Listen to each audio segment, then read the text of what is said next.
शिवभाऊ, सुरुवातीला तुमच्या बालपणाबद्दल आणि परिवाराबद्दल सांगा. नमस्कार. माझा जन्म 8 डिसेंबर 1980 ला राटणी या ठिकाणी झाला. वडील प्रगतशील शेतकरी होते. स्वर्गीय आमदार लक्ष्मणभाऊ जगताप यांचा बॅच तुम्ही छातीला लावलेला आहे, यामागचं कारण काय आणि भाऊंची एंट्री तुमच्या आयुष्यात कशी झाली? भाऊंची एंट्री माझ्या आयुष्यात 1997 साली झालेली. आपण आंतरराष्ट्रीय मॅरेथॉन रनर आहात, त्याचा प्रवास कुठून सुरू झाला आणि नेमका त्याचा ट्रिगर पॉईंट काय होता? आंतरराष्ट्रीय रनर होण्याच्या अगोदर मी गावचा वासुदेव झालेलो. राटणीचं कुरुक्षेत्र झालेलं आहे, महाभारतासारखी परिस्थिती उद्भवलेली आहे. बरोबर. आणि अर्जुनाने सुद्धा महाभारतामध्ये असा ज्यावेळेस प्रसंग आला होता, समोर स्वकीय पाहिल्यानंतर अर्जुनाने सुद्धा स्वतःचं धनुष्यबाण खाली ठेवून टाकलेलं होतं. तुमच्यावर अशी परिस्थिती येईल का? भाऊंचे विचार हेच मला श्रीकृष्णाचे विचार आहे. याच वेळेस तुम्हाला का वाटलं की आता आपण थांबायला पाहिजे? आत्ता नाही लढायचं, मग कधी लढायचं? तुम्हाला जर जनतेने संधी दिली तर सर्वप्रथम तुम्ही कोणती 3 कामं प्रभागात करणार आहात? माझ्या माता बंधू भगिनींना टॉयलेटची सोय नाहीये कुठं राटणीमध्ये. त्यानंतर दुसरं म्हणजे की फुटपाथ तो भाजीपाल्यावाले बसतात, तर त्यांच्यासाठी एक हॉकर झोन. आपली पुढची रणनीती काय असणार आहे? तुम्ही कोणत्या पक्षाला तिकीट मागणार आहात की अपक्ष लढणार आहात? मी कोणत्याही पक्षाकडे तिकीट मागायला जाणार नाही. कदाचित तुम्ही 200-300 वेळेस पूर्ण प्रभाग फिरून पालथा घातला असेल, तर त्यावेळेस तुम्हाला जाणवणाऱ्या सर्वात मोठ्या समस्या कोणत्या? तो एक रोड आहे शास्त्रीनगरचा. 8 वर्ष झाली आणि नगरसेवकांची कारकिर्दी संपत आली तरी तो अजून पूर्णच होतोय. नमस्कार, जय महाराष्ट्र. आपण पाहत आहात पॉलिटिकल नारद.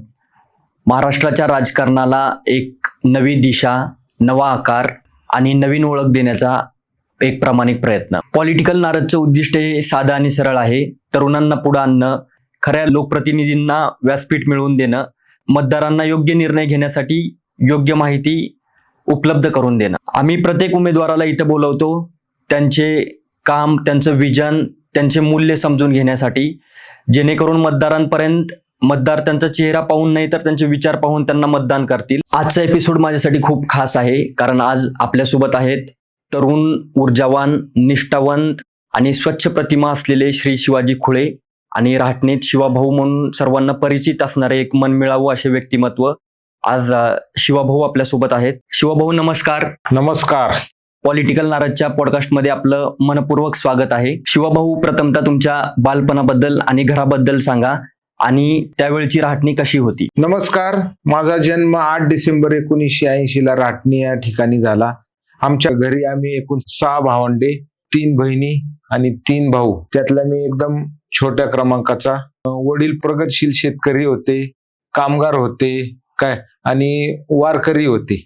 वारकरी संप्रदायाशी जोडलेलं आमचं कुटुंब होतं. घरात भक्ती, शिस्त आणि परिश्रम यांना खूप महत्व होतं. तुमचे वडील हे वारकरी संप्रदायाशी जोडलेले होते, तर त्यांच्याकडून तुम्हाला कोणत्या मूल्यांची शिकवण मिळाली? माझे वडील दर महिन्याला पंढरपूरची वारी करायचे. त्यांनी आम्हाला शिकवलं होतं कष्ट करायचे. त्यामुळं आम्ही जमिनीवर राहूनच कष्ट करीतोय. आणि आपल्या मातुश्री अंजनाबाई बळीराम खुळे यांचं व्यक्तिमत्व कसं होतं आणि तुमच्यावर त्यांचा काय प्रभाव होता? आमची आई अंजनाबाई बळीराम खुळे यांना खाते परिवारातून होत्या. मी राटणी गावचा बादशाह आणि घरची जबाबदारी, मुलं बाळ सांभाळून त्यांनी आपली जबाबदारी व्यवस्थित पूर्ण केली होती आणि एक धैर्यवान कष्टकरी महिला होती ती. 1994 मध्ये तुमच्या आयुष्यात एक खूप मोठा आघात झाला, तर तो दिवस कसा होता आणि नेमकं काय झालेलं होतं? मी त्यावेळेस 9वी वर्गात शिकत होतो. वयाच्या 14व्या वर्षी, साधारण 1994 साली, आमच्या कुटुंबावर म्हणण्यापेक्षा पूर्ण राटणी परिसरात, आमच्या पंचक्रोशीमध्ये आमच्या कुटुंबावर, आमच्या गावात थोपटे कुटुंब असेल आणि नखाते कुटुंबातील 4 सदस्य असेल, असं यांचं एकत्रित निधन पंढरपूरवरून रिटर्न येत असताना इंदापूरला एक मोठी दुर्घटना घडली होती. त्यावेळेस आमचे वडील नगरसेवक कैलास थोपटे यांचे वडील आणि नखाते परिवारातील 4 सदस्य यांचा मिळून सगळ्यांचा ऍक्सिडेंट झाला त्यावेळेस. त्या धक्क्यानंतर तुमच्या घरात परिस्थिती कशी होती आणि साहजिकच तुम्ही घरात सर्वात लहान असल्यामुळे वडिलांची तुमचा लळा असणार आहे, तुम्ही लाडके असणार आहात. तर काय भावना होत्या तुमच्या? मी 14व्या वर्षात मी होतो, त्यामुळं जेमतेम मी 9वीलाच होतो आणि त्यावेळेस तो एवढा मोठा माझ्या जीवनामध्ये प्रसंग आला की त्यामुळं मी त्या क्षणात कोसळून गेलो होतो. पण त्यावेळेसच मी ठरवलं होतं की वडिलांच्या पाठीमागे काहीतरी, वडिलांचं पंचक्रोशीत माझ्या शेतकरी म्हणून एक चांगलं नाव होतं, त्यानंतर एक चांगले वारकरी म्हणून नाव होतं आणि त्यांच्या मागे त्यांच्या मुलांनी असं काय अनुचित करू नये की त्यांच्या नावाला तडा जाईल. त्यामुळं माझ्या शालेय जीवनापासूनच माझ्या मनात होतं काहीतरी करून दाखवायचं. त्यामुळं मी माझ्या 14 पासूनच मी जिद्दीला पेटलो होतो. आपले वडील गेलेत आणि त्यामुळं काय आलं, मला तिथूनच माझा संघर्ष सुरू झालेला आहे. ह्या अपघाताच्या प्रसंगाला जवळपास आता 30 वर्ष उलटत आले. अजून पण वडिलांची आठवण येते तुम्हाला? मला आज पण भास होतो की सकाळी मला वडील उठवतात आणि जा बाळा शिवा, जा रनिंगला जाऊन ये. काय पंढरपूरला जाताना पण मला ते उठवूनच गेले होते. मी रनिंग पूर्ण केली होती त्यावेळेस पण 1994 साली. आणि घरी येऊन परत आपलं बाबा काय आंघोळासन दिनक्रमासन. त्यामुळं कसं आहे, मला असं सकाळ झाली ना तर मी 12ला झोपू, 1ला झोपू, 2ला झोपू, माझ्या जिद्द आहे लढायची. मी त्यामुळं मग एवढं सातत्य माझ्यात टिकून गेले 8 वर्ष झाले. मी राटणी हा प्रभाग पळून काढलेला आहे.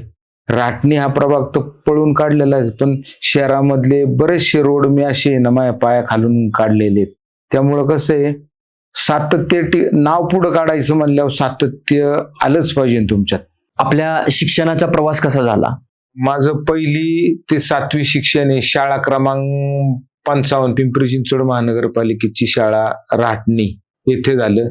त्यानंतर 8वी ते 12वी शिक्षण माझं पिंपरीचं नवमहाराष्ट्र विद्यालय झालं आणि पुढं FY ते TY हे शिक्षण रयत शिक्षण संस्थेचं महात्मा फुले महाविद्यालय येथे झालेलं आहे. आपल्या कॉलेज जीवनाबद्दल काय सांगाल आणि आपला संघटना आणि राजकारणाचा प्रवास कसा सुरू झाला? निश्चितच मी ज्यावेळेस प्रथम पिंपरीच्या नवमहाराष्ट्र कॉलेजला ऍडमिशन घेतलं त्यावेळेस तिथं 1997 साली एक निवडणूक होती. म्हणजे निवडणूक महात्मा फुले महाविद्यालयाची होती, पण सगळे पिंपरी गावातले स्थानिक लोक गावाने आणि वाघिरे हे त्यावेळेस समोरासमोर ठाकलेले होते. मग मी म्हंटलो हे असं काय आहे बाबा, विद्यार्थ्यांचा हे का? तर मला तिथं जरा काहीतरी मला वाटलं बाबा आपण पण विद्यार्थ्यांच्या दृष्टीने प्रयत्न करून ही निवडणूक लढवली पाहिजे. त्यासाठी मग काय काय करायला लागतं काय. मग त्या दृष्टीने मी एकदा त्यावेळेस मनात धरलं की मला पण ही निवडणूक लढवायची. माझं शिक्षण पूर्ण केलं. म्हणजे मी 11वीत निश्चय केला होता की मला महाविद्यालयाचं युआर व्हायचं. म्हणजे 1997 साली मी तो निश्चय केला होता आणि 2002-03 तो माझा निश्चय पूर्ण झाला.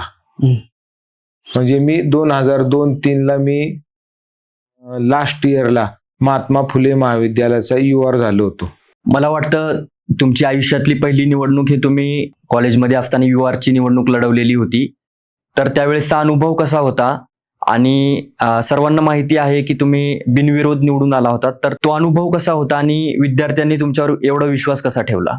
आमच्या मैत्रीण अश्विनी सातव होत्या, त्यावेळेस पत्रकार अश्विनी सातव होत्या.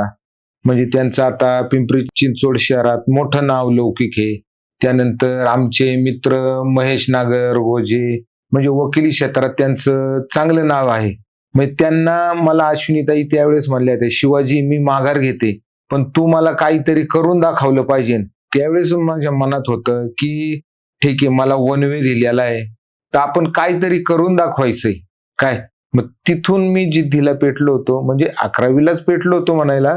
तिथपर्यंत 15वी झाली, लास्ट इयर झालं. मग खरं मला कसं विद्यार्थ्यांनी मला एवढा वन वे दिला होता. महाविद्यालयात बसायला बाबा विद्यार्थ्यांच्या वतीने मला खुर्ची दिली होती. मग मी ते ठरवलं होतं भविष्यात आपल्याला काहीतरी मोठं करून दाखवायचंय. परत आपल्याला आहे ना भविष्यात कधी खंत वाटली नाही पाहिजे. त्यामुळं कसं हा माझा आटापिटा चालू आहे. मग माझं नाव महाविद्यालयात पुढे राहिले त्या काळात. मग आता सुद्धा बाबा समजा बाबा त्यावेळेस कॉलेज होतं, आता गावामध्ये समजा बाबा मी माझ्या गावाला सुद्धा माझं आहे ना महाविद्यालय समजितो. शिवभाऊ, युआर निवडणूक लढवल्यानंतर साहजिकच तुमच्या मनात कॉलेजच्या बाहेर आल्यानंतर एक महानगरपालिका निवडणूक आपण लढवावी हा प्रथम विचार तुमच्या मनात कधी आला? माझ्या 2002-03 लाच मनात आलेलं होतं. राटणीचा एक रिवाज आहे की 45च्या पुढं निवडणुकीत उभं राहायचं काय. त्यामुळं कसं आहे गावकीत भावकीत नातेवाईक मंडळीमध्ये जे लोक होते मला वाटलं जाऊ द्या बाबा यांची लास्ट टर्म आहे, यांच्या मागे राहू. आम्हाला एक तर एकच घर आहे आमचं काय, म्हणजे माझे वडील आणि माझे चुलते दशरथ श्रीपती खुळे आणि बळीराम श्रीपती खुळे. त्यामुळे आपल्याला भावकी नाहीये. जरी मी नका त्यांचा भाचा असलो तरी आपल्याला भावकी नाहीये. मग ते माझ्या डोक्यात ते होतं, ज्यावेळेस मी निवडणुकीला उभा राहीन त्यावेळेस या पंचक्रोशीमध्ये माझ्या गावामध्ये जसा कॉलेजला मी फेमस होतो तसा फेमस व्हायचं माझ्या डोक्यात होतं. मग कॉलेज जीवनापासून एक माझ्या डोक्यात स्क्रिप्ट होती की आपल्याला वासुदेव व्हायचे गावात. म्हणून मग हे माझ्या डोक्यात रनिंगचा विचार आला. आम्ही तुमचं इंस्टाग्राम पेज पाहत असतो किंवा तुम्हाला कधी कार्यक्रमात पाहिलं किंवा रनिंग करत असताना सुद्धा नेहमी एक ऑब्झर्वेशन आहे सर्वांचं की तुमच्या छातीवर स्वर्गीय आमदार लक्ष्मण भाऊंचा बॅच लावलेला असतो. तर या मागचं कारण काय आणि भाऊंची एंट्री तुमच्या आयुष्यात प्रथम केव्हा झाली? भाऊंची एंट्री माझ्या आयुष्यात 1997 साली झालेली. 1997 साली आमच्या गावातले युवक कार्यकर्ते ज्यांनी आमच्या गावामध्ये भिकोबा तांबे प्राथमिक शाळा चालू केलेली आहे ते आणि गावातले बाळासाहेब गोडांबे, कैलास गोडांबे अशा 2 यमा घेऊन आम्ही बालेवाडी स्टेडियमला पोहायला जायचो 1997 साली. त्या काळात विष्णू तांबेंच्या जवळचे होते भाऊ. त्यामुळं कसं आहे त्यांच्या बद्दल माझ्याविषयी काहीतरी मनात बसलं, बाबा एवढ्या कमी वयामध्ये ही व्यक्ती नगरसेवक झालेली आहे. त्यामुळे मग भविष्यात आपल्याला म्हणजे कसं आहे आपल्याला बाळकडू तिथंच भेटलेलं आहे त्या बालेवाडीच्या स्टेडियम मध्ये. कळालं का? म्हणजे भाऊ 1986 साली पहिले नगरसेवक झाले होते. मग तेच बाबा आपण पण होऊ शकतो काय. मग माझ्या डोक्यात तेच होतं, शालेय जीवनापासून तेच होतं काय, काहीतरी केलं पाहिजे, काहीतरी करून दाखवलं पाहिजे. भाऊ तुम्ही आंतरराष्ट्रीय मॅरेथॉन रनर आहात, तर ह्या प्रवासाची सुरुवात नेमकी कुठून सुरू झाली आणि एवढ्या मोठ्या संघर्षामागे काहीतरी एक ट्रिगर पॉइंट असतो. प्रेक्षकांनी सर्वांनी कदाचित भाग मिल्खा भाग मूवी पाहिला असेल किंवा जे कोणी आंतरराष्ट्रीय धावपटू असतात, खेळाडू असतात, त्यांच्या आयुष्यात एक ट्रिगर पॉइंट असतो. त्यानंतर आपण एक धडाडीनं पेटून उठतो की मला हे अचीव करायचंय, हे गाठायचंय.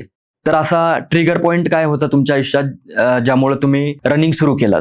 2018ला गावातली शेती कमी झाली होती आमची स्वतःची काय. त्यानंतर रोजच्या जीवनामध्ये हालचाल पण कमी झाली होती आणि एकच डोक्यात विषय होतं, जसं मला अश्विनीताईंनी आणि आमच्या महेश नागरगोजेंनी संधी दिली तर मला पण काय बाबा गावामध्ये निवडणूक लढवायची इच्छा झाली होती. त्या टायमिंगला माझी शुगर एकदम हाय लेवलला गेली होती, सगळं झालं होतं. आणि का शुगर हाय लेवलला गेली होती? का तर काम नव्हतं, शरीराला काम नसलं की शुगर तुमची हाय लेवलच होणार आहे. मग त्या दिवसापासून मी ठरवलं बाबा की आपल्या बालपणी जे आपण करीत होतो, शालेय जीवनात आपण जे करीत होतो तेच आपण हे करायचं. आणि आंतरराष्ट्रीय रनर होण्याच्या अगोदर मी गावचा वासुदेव झालेलो आहे. गावचा वासुदेव झाले. मला माझ्या मातृभूमीवर पळायला मला काहीच वाटत नाही. रोज 10-15 किलोमीटर मी असंच पळतो. गेले 7.5-8 वर्ष झाले माझा हा प्रवास चालू आहे. पहिला मी गावचा वासुदेव झालो आणि त्यानंतर मग मी आंतरराष्ट्रीय दर्जाचा धावपटू झालो. सुरुवात केल्यानंतर आपण कोणकोणत्या मॅरेथॉन पूर्ण केल्या आणि राहटणीपासून सुरू झालेला रनिंगचा प्रवास हा आंतरराष्ट्रीय स्तरापर्यंत कसा पोहोचला? साधारण मी 20 ते 21 मॅरेथॉन 42 किलोमीटरच्याच पूर्ण केलेले असते. आता 2023ला मी 31 जुलै पासून 22 नोव्हेंबर पर्यंत साधारण मला असं वाटतं 116 दिवस मी केले होते. कॅल्क्युलेट मला आता एवढं गडबडी सांगता यायचं नाही की मला रोज 22 किलोमीटरचा ऍव्हरेज पडलेला आहे. आणि हे त्यावेळेस एक 2,500 किलोमीटर मी पळालेलो आहे राटणी गावामध्ये. तर आता मला कसं आहे, नॉर्मल झालेलं आहे, 10-15 किलोमीटर आहे ना मी रोज असं चालता चालता. आणि मी खऱ्या अर्थाने राटणी गावाचा. एक वेळेस वासुदेव तुमच्या दरवाज्यात येत नसन, पण शिवाजी खोळे, वासुदेव की वासुदेव, ऊन वारा पाऊस या तिन्ही ऋतूमध्ये गावामध्ये फिरत असतो. माझी प्रॅक्टिस पण होती. मी वासुदेव पण झालोय आणि आंतरराष्ट्रीय रनर पण झालेलो आहे. मी साधारण 42 किलोमीटरच्या, माझ्या डोक्यात तेच होतं. आता माझं वय 45 पूर्ण होईन आता या 8 डिसेंबरला. तर डोक्यात होतं बाबा मोठं काहीतरी करायचं काय. पण मोठं करता करता काय झालं, गावामध्ये 40-45 नंतर संधी भेटती. त्यामुळं काय आलं, हा नातेवाईक आला, तो नातेवाईक आला, हा आला, भाऊंनी जबाबदारी दिली, शिवाजी जरा थांबतो थोडं. त्यामुळं कसं आहे, नेहमीप्रमाणे काय आलं, मी बसत बसत गेलो. ऍक्च्युली मी 2023ला आमचे बंधू नरेशप्पा खोळे हे थोडेसे जरा आजारी असल्यामुळं त्यावेळेस चिंचोड विधानसभेची प्रचाराची धुरा शंकरभाऊ जगताप यांच्या खांदी आली होती. त्यामुळं त्यावेळेस ते घरी आले होते आणि त्यावेळेस मला जेमतेम 4.5 ते 4.25 वर्ष झाले होते. मी रनिंग करीत होतो. त्यांच्या कानावर गेलं होतं, शिवाजी हा असा निस्ताच पळतोय, कशासाठी पळतोय. मग त्यांनी मला एक मौलिक सल्ला दिला, अरे शिवाजी, तुझी तर कदर होत नाहीये, तू वरच्या लेवलला काहीतरी करून दाखव. मग मी त्या दिवशी त्यांच्या इच्छेखातर मी पहिल्यांदा 42 किलोमीटरची मॅरेथॉन पूर्ण केली. म्हणजे ती बालेवाडी स्टेडियम पासून आपल्या रावेतला अशी 42 किलोमीटरची मॅरेथॉन ती 4 तास 45 मिनिटात मी पूर्ण केली. फक्त शंकर शेठ जगताप यांच्या इच्छेखातर पूर्ण केलेली. कॉम्रेड मॅरेथॉनला आतापर्यंत मी 2 वेळा क्वालिफाय झालो आणि दोन्ही वेळेस मी पूर्ण केलेले आहेत. भविष्यात माझा मानस आहे, मला 10 वर्षे त्या पूर्ण करायच्यात. आता लवकरच माझी 3ऱ्यासाठी पण निवड झालेली आहे आणि जोपर्यंत शरीरात पॉवर आहे तोपर्यंत मी पळत राहणार. मला कसल्या गाई छापचं पण व्यसन नाही. त्यामुळे एकच डोक्यात आहे की जसं महाविद्यालयीन जीवनामध्ये माझं नाव पुढं राहिलं, भविष्यात पण माझं नाव पुढं राहिलं पाहिजे. त्यामुळे मी गावचा वासुदेव प्रथम झालेलो आहे आणि आंतरराष्ट्रीय दर्जाचा धावपटू नंतर झालेलो आहे. त्यामुळे माझा एक मानस तोच आहे की 10 वर्षे आंतरराष्ट्रीय स्तरावर लागोपाठ पळत राहायचं बिना दुखापतीचं. भविष्यात मी आता शंकर शेठ जगताप यांना एक शब्द देऊन आलेलो आहे. तुम्ही जसं मला आंतरराष्ट्रीय मॅरेथॉन साठी मला चालना दिली, तसंच आता मी मागच्या वर्षी त्यांच्याकडे गेलो होतो, माझी निवड झाली होती. तर तिथं मला ते म्हणले, शिवाजी तू काहीतरी आहे ना मोठं करून दाखव आता परत. तू धावपटू आहे, सगळ्या परिसराला माहिती आहे. तर मला म्हणले तू आयर्नमॅन झाला पाहिजे. तर मी त्यांना निश्चितच म्हणलो, भाऊ तुमची दुसरी टर्म व्हायच्या अगोदर मी आयर्नमॅन झालेला असेल. फक्त आता तुम्ही माझा सीएम साहेबांच्या हस्ते सत्कार घेतलेला आहे. मग त्यावेळेस ते मला चेष्टा मस्करीमध्ये बोलले, तुझा सीएम साहेबांच्या हस्ते सत्कार केलेला आहे ना मी, आता तुझा पीएम साहेबांच्या हस्ते सत्कार करणार आहे मी. दररोजची तुमची प्रॅक्टिस कशी असते आणि एवढी कन्सिस्टन्सी तुम्ही कशी ठेवता? कारण आपण पाहतो प्रत्येकाचं एक रिझॉल्युशन असतं की कुणाला जिम करायचं असतं, कुणाला रनिंग करायची असती, पण एक सातत्य ठेवणं हे खूप अवघड बाब आहे. तुम्ही रोज 1 किलोमीटर धावता, 2 किलोमीटर धावता, याने काही फरक पडत नाही, पण ही कन्सिस्टन्सी जी आहे ती तुम्ही कशी ठेवता आणि याची प्रेरणा तुम्हाला कशी मिळते? हे कसं असतं, एका दिवसात काहीच होऊ शकत नाही. मी माझे 3.5 वर्ष पायीच दुखत होते. मी रोज पळायचो. लोक मला म्हणायचे, अरे तू रोज का पळतोय? मी म्हणलो मला ह्या गावचा वासुदेव व्हायचे. 3.5 वर्ष माझे रोज पाय दुखत होते. पण काय आहे, नाव पुढं काढायचं म्हणलं काहीतरी अचिव्हमेंट पाहिजे. पण पायांना पण कंटाळा आला. आता माझे पायी पण आहेत ना नॅचरल झाल्यात. म्हणजे कसं आहे, रेग्युलरली मला काही वाटत नाही 10-20 किलोमीटर प्रभागात पळायला. आणि त्यानिमित्त काय झाले, वासुदेवाचं काय काम असतं, प्रत्येकाच्या घरी जायचं, प्रत्येकाच्या घरी जायचं, त्याला उठवायचं, गजर द्यायचा. तसं मी झालेलो आहे. मी ह्या पिंपळे सौदागर असन, तुमचं राटणी असन, काळेवाडी असन, ह्या भागाचा मी वासुदेव झालेलो आहे. त्यामुळे कसं आहे, प्रत्येक व्यक्तीचा मला 50,000 लोकांमध्ये 5 ते 10 लोक भेटतात आणि भेटले की त्यांचा मग कसं आहे, कधीतरी 6 महिन्यातून एखादा व्यक्ती भेटतो, त्याचा मी फोटो काढितो. मग कधीतरी भविष्यात त्याचा वर्षातून वाढदिवस येतो, मग तोच फोटो, असे फोटो माझ्याकडे 10,000 झालेले आहेत गावातल्या प्रत्येक घराघरातले. म्हणजे खऱ्या अर्थाने मी वासुदेव झालेलोच आहे. तुमचा वाढदिवस आले की तो बरोबर फोटो शोधून मी काढतो आणि त्या दिवशी त्याच्या बर्थडेला टाकतो. म्हणजे कसं आहे, मी रिअल वासुदेव तरी आलेला नसन आमच्या गावात, पण मी रोजच आहे, आता सगळ्या लोकांना माहिती झालेलं आहे. आम्ही तुमच्या इंस्टाग्राम प्रोफाईलला पाहत राहतो, स्ट्रावाचे तुम्ही नेहमी स्क्रीनशॉट टाकता. प्रेक्षकांसाठी सांगायचं म्हणलं तर स्ट्रावा एक ॲप आहे ज्याच्यामध्ये तुम्ही तुमची पूर्ण रनिंग ॲक्टिव्हिटी ट्रॅक करू शकता. त्याच्यामध्ये पूर्ण एक तुमच्या रनिंगच्या स्टार्टपासून एंडपर्यंत पूर्ण एक मॅप येत असतो. तर भाऊ, ज्यावेळेस तुमचं स्क्रीनशॉट पाहतो आम्ही, त्यावेळेस पूर्ण एक झिगझॅग लाईन दिसत असते. तुम्ही कधीच प्लेग्राऊंडवर वगैरे रनिंग नाही करत, तुम्ही प्रभागात रनिंग करत असता. मला वाटतं राहटणी प्रभाग तुम्ही कदाचित 200-300 वेळेस फिरून पालथा घातला असेल. निवडणुका लागल्यानंतर जे उमेदवार असतात ते पदयात्रा करत असतात, पण मला वाटतं तुमची 8 वर्षापासून पदयात्रा चालूच आहे. तर एवढं तुम्ही प्रभाग फिरत असता, तर त्या प्रभागामध्ये नेमक्या फिरताना तुम्हाला समस्या कोणत्या आढळतात? प्रभागामध्ये फिरण्याचं एकच कारण की आपल्याला प्रभागातल्या समस्या कळतात, लोक भेटतात, पर्सनल लोक आपल्याला ओळखीतात. बाबा, हा व्यक्ती ह्या कॉलनीमध्ये राहतो, तमुक व्यक्ती त्या कॉलनीमध्ये राहतो.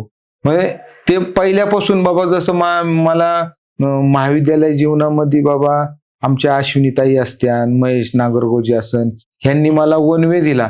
तसं मला असं वाटतंय बाबा, आपण ज्यावेळेस राजकीय जीवनामध्ये कधी पाऊल टाकणार त्यावेळेस त्याच्या अगोदरच मी आहे ना, कोळणी, नांगरणी, मशागत हे पूर्ण करून टाकलेले, पहिल्यांदाच करून घेतलेले.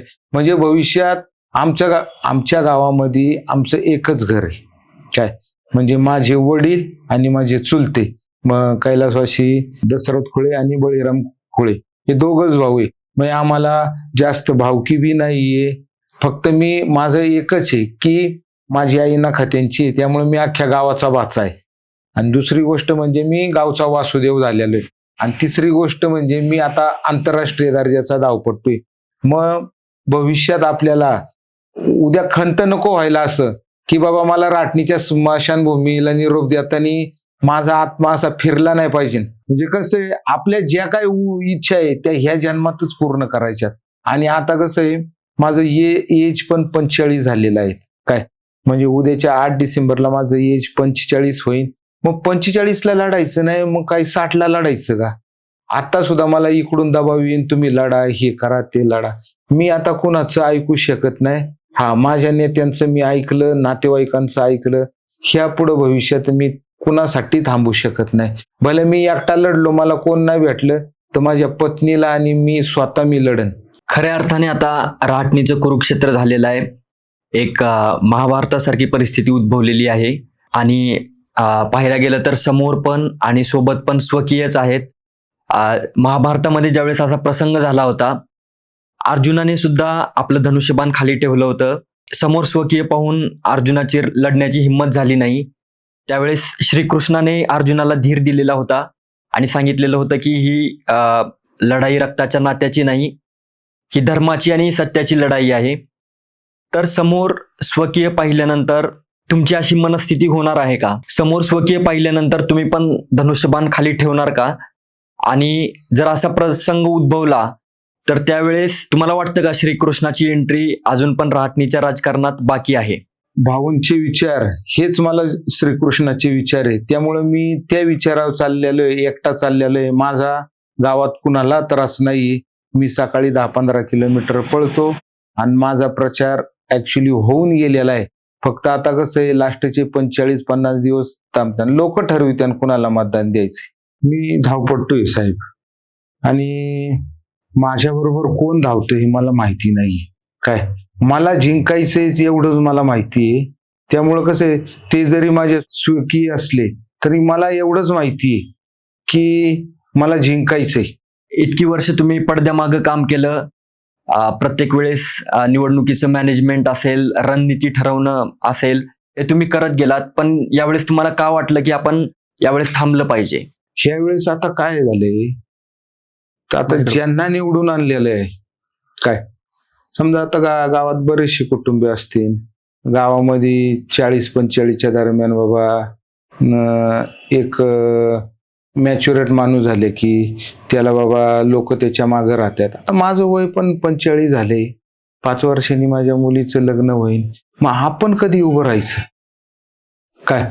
मग ह्याच्या त्याच्यानीच ते म्हणजे आता काय झालंय, ज्यांना निवडून आणले त्यांच्या मुलांची वय आहे 29-30 वय आहे, म्हणजे वडिलांना निवडून आणले त्यांच्या आणि आता त्यांच्या पोरांमागं उभं राहायचं. मग हे कसं काय?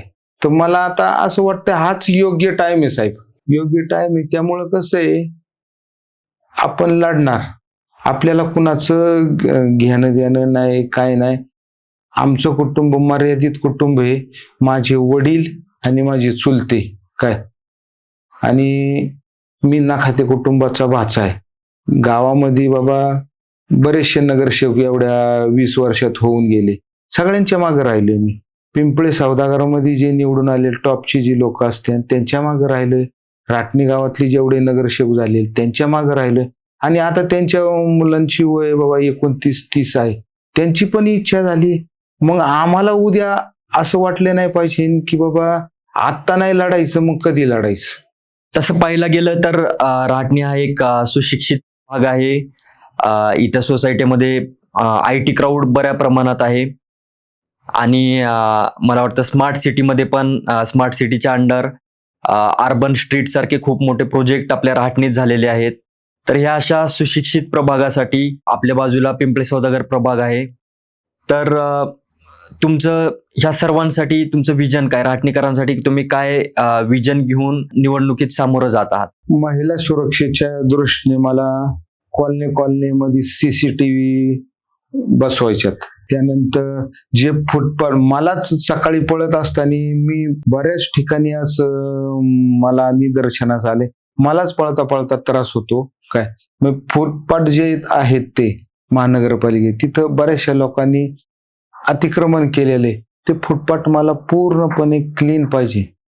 आणि दुसरी गोष्ट म्हणजे प्रभागामध्ये मोकाट कुत्री खूप झालेली आहेत. आता मला ती ओळखीत्यात, पण प्रत्येक नागरिकाला ओळखेल असं म्हणून हे करत नाही. नाही तर काय होतं, रात्री आता दिवसा ती कुत्री अटॅक करीत्यात, लहान मुलांवर खूप सारे लहान incident मुलावर झालेले. करत्यात, महिलांवर करीत्यात. आता माझ्यावर जर अटॅक केला तर माझ्या हातात पहिली दगडी असतात. त्यामुळे मला कुत्री ओळखीत्यात, गावातली लहान मुलं ओळखत्यात, कुत्रं ओळखीत्यात, आणि वार्डातली लोक मला ओळखीत्यात. माझी समस्या सॉल्व आहे, पण प्रत्येक लोकांकडे एवढा वेळ नाहीये ना माझ्याकडे 2-2, 3-3 तास सगळं फिरायचा.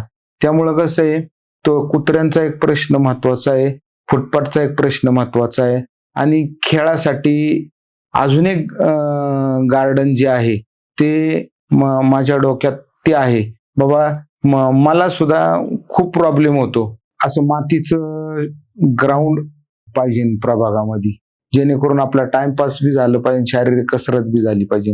भाऊ, तुम्ही खेळाडू आहात, आणि खेळाडूंच्या समस्या काय आहेत हे तुम्हाला सर्वात जास्त माहिती तुम्हालाच असणार आहे. आणि जर पाहायला गेलं तर जे राहटणीचे नागरिक आहेत त्यांना वॉकिंगला वगैरे प्लेग्राऊंड नाही, फुटपाथवर ते चालू शकत नाहीत, फुटपाथवर अतिक्रमण झालेले आहेत. लोक बऱ्यापैकी सकाळी इव्हनिंगला एम्पायर इस्टेट रोडला जातात वॉकिंगला, BRT मध्ये रनिंग करतात, आणि बघितलं तर मागच्या 1-2 वर्षामध्ये खूप सारे अपघात झालेले आहेत, काही डेथ सुद्धा झालेले आहेत. तर राहटणीकरांसाठी, वॉकिंगसाठी, ज्येष्ठ नागरिकांसाठी आणि खेळाडूंसाठी तुमचं काय नियोजन आहे? राटणीमध्ये एक नवीन मॉडर्न ग्राउंड झालं पाहिजे. पहिली गोष्ट म्हणजे त्या ग्राउंडची मलाच गरज आहे, मला गरज ती लागती म्हणले मी लोकांसाठी करणार ना ते. जनतेने जर संधी दिली तर सर्वप्रथम कोणते 3 कामं तुम्ही करणार आहात?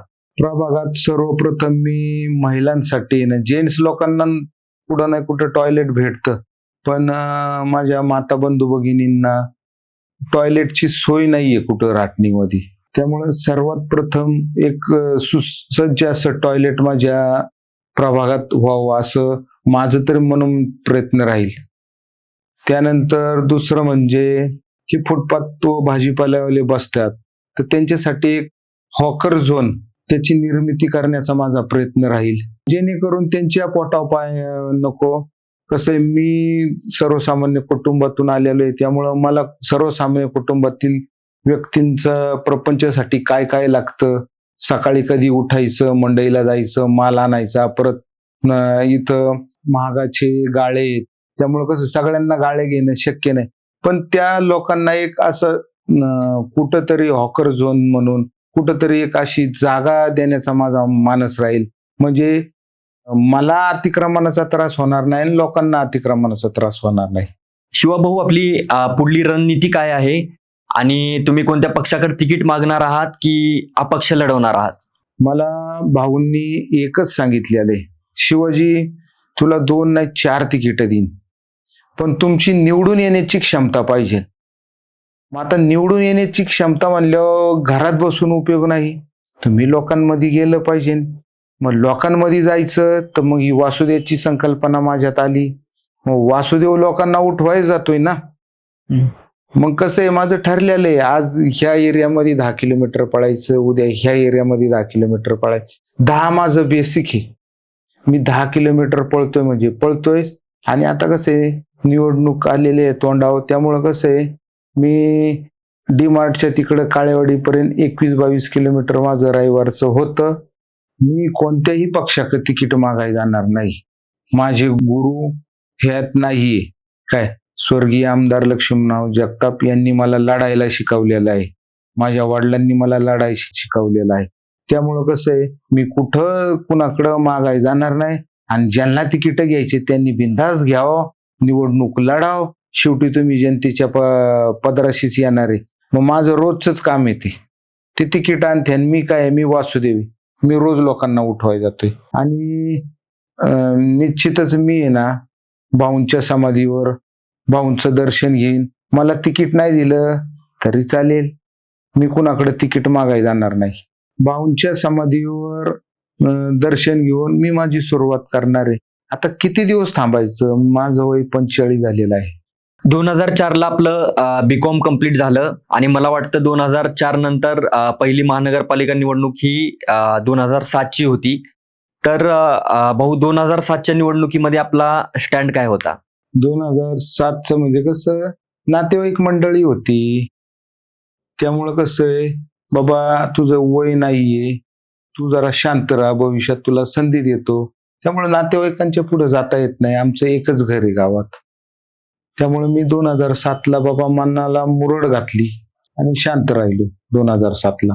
2012 साली पिंपरी चिंचवडचे शहराध्यक्ष शत्रुघ्न काटे यांचं मी काम केलं. माझ्या खांद्यावर त्यांना निवडून आणण्याची जबाबदारी होती. काय, मी त्यांना निवडून पण आणलं. आणि निवडून आणताना आमच्या घरामध्ये बाबा खुळे घराला लक्ष्मण जगतापांनी एक शब्द दिला होता की बाबा तुमच्या घराला शिवाजी मी काय नाही काय देणार आहे. मग आम्हाला वाटत पण नव्हतं शिक्षण मंडळासारखं एवढं मोठं पद दिलं, पास झालं. त्यामुळं मी त्यांच्याबरोबर कायम हे उद्या राहीन आणि परवा राहीन. 2014ला भाऊ आमदारकीला उभे राहिले, त्यावेळेस एकदम लिमिटेड कार्यकर्ते होते भाऊंकडं. म्हणजे काय आलं, मुळात सगळे राष्ट्रवादीच्या विचारसरणीचे लोक होते. भाऊंनी 2014ला बाबा बीजेपीचं तिकीट घेतलं. त्यामुळं जरी भाऊंनी आमच्या घरात पद दिलं असलं तरी फ्रंट फुटला यायला मीच होतो. फ्रंट फुटला म्हणजे कसं, मला काय कोणाचं पद नव्हतं काय नव्हतं. जरी घरातील आमची वहिनी जरी असली, ते शिक्षण मंडळाचं पद होतं, ते राष्ट्रवादीने दिलेलं होतं. आणि भाऊ आता बीजेपीचे उमेदवार झाले होते. त्यामुळे भाऊंचं सगळं 2014चं अल्पावधीत कार्यकर्ते होते, कमी कार्यकर्ते होते, त्यातमध्ये मी धडाडीचा कार्यकर्ता होतो. काय, 2014ची मी निवडणूक एकदम जवळून पाहिलेली आहे आमदारकीची. मग निवडून आल्यानंतर भाऊ अक्षरशः लोक नव्हती की बाबा 2017ला निवडणूक होती, 16ला भाऊ बोलता बोलता बोलून गेले, अरे शिवाजी तुझ्या घरात 2 तिकीट द्यायची का. मग त्याचं साक्षीदार अनिल नखाते आहे, मग आमचे बालपणीचे मित्र अनिल नखाते आहेत. मग 2017ला मग माझ्या डोक्यात होतं ते परत लढायचं काय. म्हणजे 2007 गेली, 12 गेली, 17 गेली. 17ला पण माझ्या डोक्यात तेच होतं, लढायचं म्हणून मी प्रयत्न करीत होतो काय. आणि ते प्रयत्न चालू आहेत माझे आतापर्यंत. आता आपण मूळ मुद्द्याकडे वळूया. राहटणीच्या सर्वात मोठ्या समस्या कोणत्या आणि त्या समस्या सोडवण्यासाठी आपल्याकडे काय रणनीती आहे? आपल्या प्रभागात अशा बऱ्याचशा समस्या आहेत. त्यात मध्ये शास्त्रीनगरचा एक रोड आहे. तो रोड असा म्हणजे 8-9 वर्ष झाले नगरसेवकांची कारकीर्द संपत आली आणि विशेष म्हणजे ते नखाते लोकांचा सर्वे नंबर आहे. मग स्थानिक नगरसेवक पण नखाते. मग हा प्रश्न का मिटत नाही? लोक कोऑपरेटिव्ह करायला तयार आहेत. मी तिकडे जातो पण काय प्रॉब्लेम आहे तेच मला कळत नाही, का तो रोड होत नाही. त्यानंतर इकडं हरित शिल्प सोसायटी आहे, तिथला एक रोड पूर्ण होईना काय. तिथं पण खूप धुरळीचं साम्राज्य असतं, माती बिती उडते. तो पण रोड होत नाही. ते 2 रोड मला माहिती आहेत काय, ते झालेच पाहिजे लोकांच्या दृष्टीने. मला वाटतं सध्याचं राजकारण जर बघितलं तर राजकारणात स्वच्छ प्रतिमा असलेले नेते सध्याला खूप दुर्मिळ आहेत. स्वच्छ चारित्र्याच्या लोकांनी राजकारणात येणं ही काळाची गरज आहे. त्यामुळं मला वाटतं क्लीन कॅरेक्टर असलेल्या लोकांना आपण सपोर्ट करणं हे खूप महत्त्वाचं आहे, जेणेकरून एक राजकारण आपण रिडिफाईन करू शकतो, तरुणांना प्रोत्साहन देऊ शकतो की सर्वांनी आलं पाहिजे राजकारणात. कुठंतरी महाराष्ट्राच्या विकासाला, देशाच्या विकासाला ह्याच्यामुळे हातभार लागणार आहे. तुम्ही प्रतिस्पर्धी कुणाला समजता? मी प्रतिस्पर्ध्यांचा विचार करीत नाही. मी खेळाडू आहे, आंतरराष्ट्रीय दर्जाचा धावपटू आहे, राहटणी गावचा वासुदेव आहे. त्यामुळं माझ्या समोर कोण येईल मला माहिती नाही. मला फक्त एवढंच माहिती आहे, मला जिंकायचंय. त्यासाठी मी प्रचंड मेहनत घेतलेली आहे आणि आंतरराष्ट्रीय स्तरावर पळतोय. आता 3ऱ्यांदा माझी निवड झालेली आहे आंतरराष्ट्रीय स्तरावर. त्यामुळं कसं आहे, मला ही स्पर्धा 10 वर्ष पूर्ण करायची. आता तरी मला कसं 2 वेळा क्वालिफाय झालो होतो, आता 3ऱ्यांदा झालंय. आताच मी मागच्या 15-20 दिवसापूर्वी फॉर्म भरलेला आहे. त्यामुळे माझी 3ऱ्यांदा निवड झालेली. मग मला अजून 10 वर्ष पूर्ण करायचंय आणि माझ्या गावाचं, माझ्या प्रभागाचं, माझ्या देशाचं मला तिथं साऊथ आफ्रिकेमध्ये नाव लावायचं. एवढंच मला कळतं काय. मी एक खेळाडू आहे आणि जनता माझ्यावर नक्कीच लक्ष देईन. धन्यवाद शिवाभाऊ, आपण वेळातला वेळ काढून इथं आलात. पॉलिटिकल नारदचा एपिसोड 1 इथंच संपतो. आपण परत भेटत राहू, विकासाचा आवाज तुमच्यापर्यंत पोहोचवत राहू. पुढच्या एपिसोडमध्ये आपण परत भेटू. नवीन पाहुणे, नवीन चर्चा, पण विषय एकच, महाराष्ट्राच्या राजकारणात तरुणांना आणि लोकप्रतिनिधींना व्यासपीठ मिळवून देणं. जर तुम्हाला हा व्हिडिओ आवडला असेल तर लाईक करा, शेअर करा आणि सबस्क्राईब करा. परत भेटू. धन्यवाद.